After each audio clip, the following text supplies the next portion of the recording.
उद्देश्य केलिनु उडी सुनु चन्द्र एक। नेपाली साहित्यका महाकवि लक्ष्मीप्रसाद देवकोटाको यही सान्दर्भिक भनाइका साथ स्वागत छ दर्शक तथा श्रोतावृन्दहरू तपाईलाई नेपाली कथामा। नेपाली कथालाई तपाईले सब्स्क्राइब गर्नुभएको छैन भने कृपया सब्स्क्राइब गर्नुहोला भन्दै लागौं आजको कथातर्फ। आजको कथा भने बाघ र गोरुहरू भन्ने शीर्षकको कथा रहेको छ। कथा बाघ र गोरुहरू।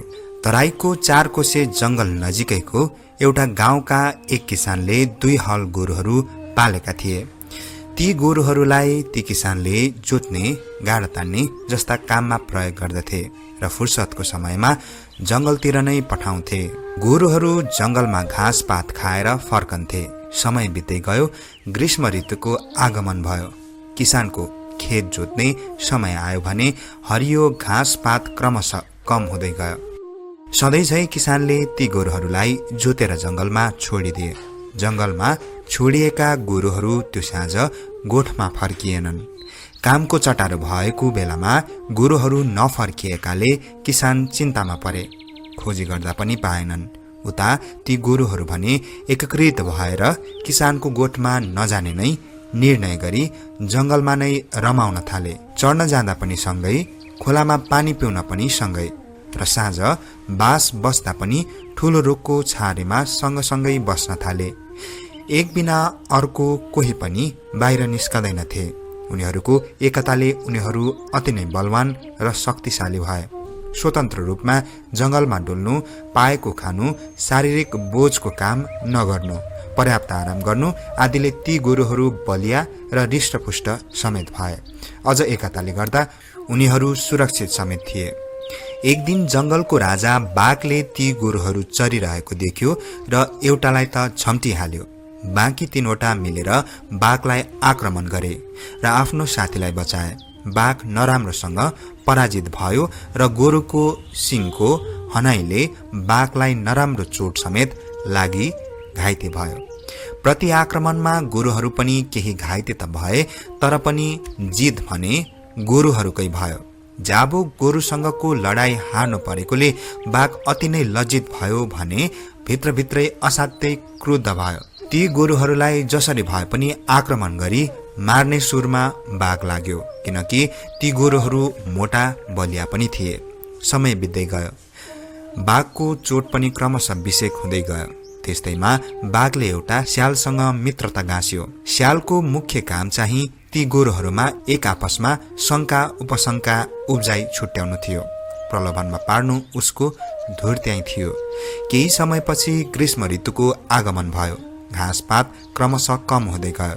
यही मौका छोपेर खोला किनारमा चरिरहेका गोरुहरूमध्ये एउटालाई त्यस स्यालले भन्यो, गोरु दाई, यहाँ त घाँस पनि त्यति छैन। त्यो पल्लोपट्टि खोलाको किनारामा लहलह भएको हरियो घाँस छ। बरु त्यतैतिर गएर ती घाँसहरू खाऊ। तर त्यो घाँस खान भने तिम्रा साथीहरूलाई नसुनाऊ है। सुरुमा गोरुले त्यो स्यालको कुरामा विश्वास गरेन, तर स्यालले अति नै गम्भीर भएर भनेको हुनाले त्यो गोरु अरू साथीहरूबाट क्रमिक रूपमा अलगियो र घाँसको प्रलोभनमा परेर त्यता गयो। साँच्चै नै घाँस लहलह पनि थियो।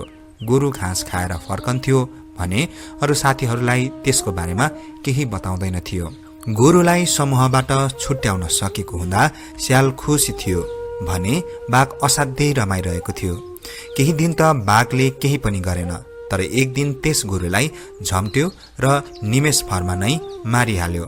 बाघले स्याललाई पुनः प्रलोभनमा पार्यो। स्याल भाइ, म तिमीलाई जंगलको मन्त्री बनाइदिन्छु। ती गोरुहरूलाई पुनः एकतामा ठेस पुर्याइदेऊ। मन्त्री हुन पाउने प्रलोभनमा स्यालले गोरुलाई भन्यो, गोरु दाईहरू, तपाईहरूको एउटा साथी त देख्दिन नि, खोइ कहाँ जानु भएको छ। आफ्नो साथी केही दिनदेखि नआएको र पहिला आउँदा पनि सधैँझै नबोल्ने गरेको कुरा गोरुहरूले सुनाए। मौकाको फाइदा उठाउँदै स्यालले गोरुका कानमा छुट्टा छुट्टै गरी शंका उत्पन्न गराइदियो र पहिलो साथीले खडेरी पर्दा पनि लहलह परेको घाँस खाएको र समूहमा नआएको बतायो। स्यालको कुराले ती गोरुहरूले एक अर्कालाई अब शंकाको दृष्टिले हेर्न थाले। उनीहरू एक्लै एक्लै निस्कन थाले। मौकाको पर्खाइमा बसेको बाघले ती गोरुहरूलाई एकपछि अर्को गर्दै प्राण लिन थाल्यो। शङ्काले गर्दा उनीहरूको प्राण नै गयो। अब त स्यालले आफ्नो छल कपट र धुर्त्याइले गर्दा बाघको माग पूरा भएको र आफू मन्त्री बन्ने सुरमा अति नै ठाटिएर बाघ कहाँ गयो र आफूलाई जंगलको मन्त्री बनाइदिन आग्रह गर्यो। स्याल आएको देखेर बाघले भनिहाल्यो, स्याल भाइ, तिम्रो कामको प्रशंसा म कसरी गरौं? अब म तिमीलाई केही दिनमा नै यस जंगलको मन्त्री बनाउँछु। स्याल दङ्ग पर्यो।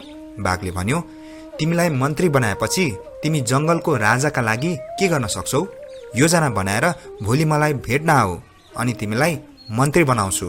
तिमी मन्त्री बनेको रमाइलो खबर सुन्न तिम्रा साथीहरू छन् भने लिएर आऊ।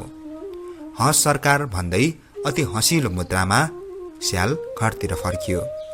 यता बाघले योजना बनाउन थाल्यो भने उता स्यालले आफू मन्त्री हुन लागेको खबर गर्दै अरू स्यालहरूलाई सुनाउँदै भोलिको कार्यक्रमको बारेमा निमन्त्रणा गर्न थाल्यो। अरू प्राणीहरूले त उसको कुरा मानेनन्, तर केही स्यालहरू भने राजी भए। भोलिपल्ट जब त्यो स्याल केही साथीहरू लिएर बाघको ओडारमा पुग्यो, त्यो स्याललाई बाघले भित्र बोलायो र सजी सजाउ गरिएको ओडार देखायो। आफूलाई मन्त्री बनाउन यस्तो सजावट गरेको देखेर स्याल दङ्ग पर्यो। बाघले अरू साथीहरूलाई भित्र बोलाउन भनेपछि ऊ अरूहरूलाई बोलाउन बाहिर गयो र बोलाएर भित्र ल्यायो। बाघ भने ओढारको ढोकामा नै स्वागतमा बस्यो।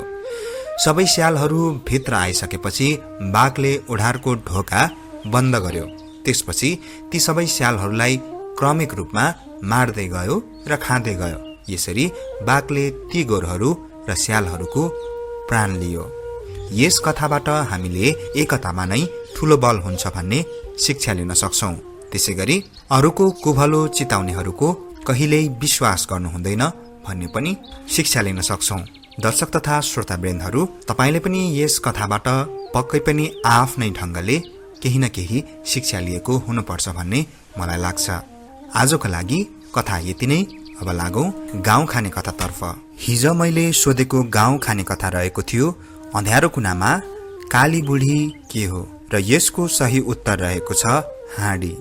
हिजोको भिडियोमा कमेन्ट गर्नुहुने सम्पूर्ण दर्शकको म नाम र कमेन्ट वाचन गर्न गइरहेको छु। सुरुमा दीप तिमल सिन्हाज्यू लेख्नुहुन्छ, lots of love listening from Chitwan भन्नुहुन्छ। तपाईलाई धेरै धेरै धन्यवाद।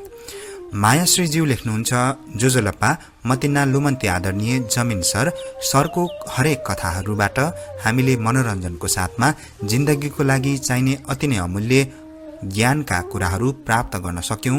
यसको लागि सरलाई हामी सब श्रेष्ठ परिवारजनकै तर्फबाट हार्दिक धन्यवाद छ हस् भन्नुभएको छ। मायाश्रीज्यू, तपाईँ लगायत तपाईँका परिवारजनहरूलाई धेरै धेरै धन्यवाद। सिंह नेहाज्यू लेख्नुहुन्छ, वाव, तपाईलाई धेरै धेरै धन्यवाद। पुलामी तोपेन्द्रज्यू लेख्नुहुन्छ, दर्शन नमस्ते सर, आजको कथा पनि एकदम रोचक अनि ज्ञानमूलक थियो, धन्यवाद। अँधेरो कुनामा काली बुढीको उत्तर चाहिँ दहीको ठेकीसँग मिल्न त जान्छ, तर जाँडको ओथारो हो कि भन्नुहुन्छ। तपाईलाई कमेन्टको लागि धेरै धेरै धन्यवाद। उत्तर चाहिँ हाँडी रहेको छ। सुदीप गदालज्यू लेख्नुहुन्छ, नाइस, तपाईलाई पनि धेरै धेरै धन्यवाद। युवराज निरौलाज्यू लेख्नुहुन्छ, यो कथा अत्यन्तै रोचक, रसिलो, कसिलो, मनोरम, प्रेरणादायी, आनन्ददायक र शिक्षाप्रद लाग्यो अनि उत्तर चाहिँ हाँडी जस्तो लाग्छ भन्नुहुन्छ। तपाईको सही उत्तर रहेको छ। विपना बिसीज्यू लेख्नुहुन्छ, सधैँ सुनेको कथा पनि तपाईको भोइसबाट सुन्दा आनन्द आउँछ, ह्याप्पी जन्माष्टमी भन्नुहुन्छ। तपाईलाई धेरै धेरै धन्यवाद। तपाईलाई पनि कृष्ण जन्माष्टमीको हार्दिक मङ्गलमय शुभकामना। त्यसैगरी डीपी थमालाज्यू लेख्नुहुन्छ, नमस्कार सर, कथा रोचक र रमाइलो लाग्यो, आगामी दिनहरूमा पनि यस्तै कथा प्रस्तुत गर्दै गर्नुहोला सर। उत्तर हाँडी अर्थात् मकै भुटेर हाँडी घोप्ट्याइएको भन्नुभएको छ। हाँडी सही उत्तर रहेको छ। कमेन्टको लागि धेरै धेरै धन्यवाद। कृष्ण खनालज्यू लेख्नुहुन्छ, सर नमस्कार, म अति नै आभारी छु हजुरको कथामा। सर, हजुरप्रति विनम्र अनुरोध छ कि मेरो एउटा गाउँ खाने कथा छ हजुरको च्यानलबाट र हजुरकै आवाजमा सम्पूर्ण नेपाली कथा भन्नुभएको छ। कृष्ण खनालज्यू, कमेन्टको लागि धेरै धेरै धन्यवाद। तपाईको कमेन्ट अधुरो रहेको जस्तो लाग्छ, कृपया पुरै कमेन्ट गरिदिनुहोला। तपाईको आग्रह अनुसार म कथा वाचन गर्नेछु। त्यसै गरी दीपिका भण्डारीज्यू लेख्नुहुन्छ, नमस्ते, म कपिल वस्तुदेखि जबदेखि हजुरले वाचन गर्नुभएको लोककथाहरू सुन्न थाले साह्रै रमाइलो र आनन्द आउँछ, सबै तनावदेखि मुक्त भएको महसुस हुन्छ भन्नुभएको छ। दीपिका भण्डारीज्यू धेरै धेरै धन्यवाद तपाईको कमेन्टको लागि। मिन पीडीआर घिमिरेज्यू लेख्नुहुन्छ, यो कथाले मुसलमान इसाई धर्म मान्ने मानिसहरू मात्र असल हुन्छन्, हिन्दूहरू खराब हुन्छन् भन्न खोजिएको जस्तो लाग्यो, तर सबै हिन्दूहरू खराब हुन्छन् भन्नु गलत हो भन्नुभएको छ। तपाईको यो सुझात्मक कमेन्टको लागि धेरै धेरै धन्यवाद। हिजोको कथाकार रमेश विकलज्यूले लेख्नु भएको हो। सम्भवतः तपाईले भन्नुभएको जस्तो यस कथामा उहाँको आशय थिएन भन्ने मलाई लाग्छ। तथापि कथालाई पाठक, दर्शक र श्रोताले आफ्नै ढंगले स्वतन्त्र रूपमा बुझ्न पाउने वा कथाबाट जानकारी लिन पाउने स्वतन्त्रता त छ नै। तपाईको कमेन्टको लागि धेरै धेरै धन्यवाद। त्यसै गरी रमिता शाही ठकुरीज्यू लेख्नुहुन्छ, कथाको लागि धन्यवाद, यसको उत्तर भने थाहा भएन भन्नुभएको छ। उत्तर चाहिँ हाँडिरहेको छ। अस्मिता शिवाकोटीज्यू लेख्नुहुन्छ, नमस्कार जमिन सर, आजको कथा अगाडिको कवि शिरोमणि लेखनाथ पौडेलको कविताको वाचन शैली उत्कृष्ट लाग्यो, अनि कथाको त कुरै नगर्नु, यसको भाषा शैली सुबोध, सुललित र प्राञ्जल छ, अनि हजुरको प्रस्तुतिको रसले गर्दा कथा दामी, नामी, रसिलो, कसिलो, जोसिलो अनि रोचक लाग्यो। बिम्ब, प्रतीक, अनुकरात्मक शब्द र अलङ्कारको प्रयोगले कथाको भाव सुनमा सुगन्ध छ भन्नुभएको छ। तपाईको मिठो कमेन्टको लागि धेरै धेरै धन्यवाद अस्मिता शिवाकोटीज्यू। त्यसै गरी श्रेया राईज्यू लेख्नुहुन्छ, एकदम राम्रो लाग्यो कथा सर, बट आन्सर चाहिँ थाहा भएन सर भन्नुभएको छ। धेरै धेरै धन्यवाद। दीपक ढकालज्यूले पनि इमोजी पठाउनु भएको छ, तपाईलाई पनि धेरै धेरै धन्यवाद।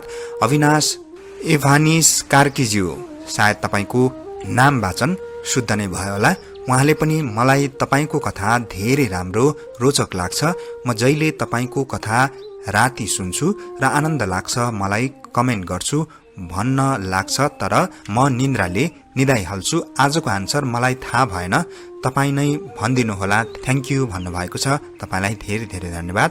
आजको गाउँखाने कथाको उत्तर चाहिँ हाँडिरहेको छ। कालीश्रीज्यू लेख्नुहुन्छ, दामी छ सर, तपाईलाई धेरै धेरै धन्यवाद।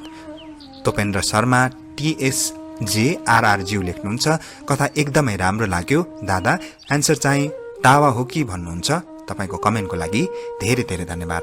र अनिल राईज्यू लेख्नुहुन्छ, मलाई तपाईको कथा भन्ने शैली असाध्यै मनपर्छ, अनि गाउँ खाने कथाको आन्सर चाहिँ थाहा भएन है भन्नुहुन्छ।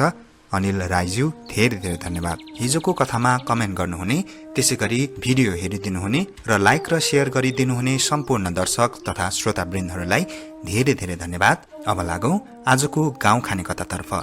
आजको गाउँ खाने कथा रहेको छ, अगाडि हेर्दा देखिन्छ, पछाडि हेर्दा छैन, के हो? प्रश्न एकपटक फेरि, अगाडि हेर्दा देखिन्छ, पछाडि हेर्दा छैन, के हो? र यसको सही उत्तर तपाईलाई थाहा छ भने कृपया कमेन्ट गर्नुहोला, म भोलि यसको उत्तर दिनेछु। कथा कहाँबाट हेर्दै हुनुहुन्छ, कस्तो लागिरहेको छ र अन्य सुझावहरू छन् भने पनि कृपया कमेन्ट गर्न नबिर्सनुहोला भन्दै आजको कथा बसाइबाट म कथावाचक जमिन राईलाई पनि बिदा दिनुहोस्। नमस्कार।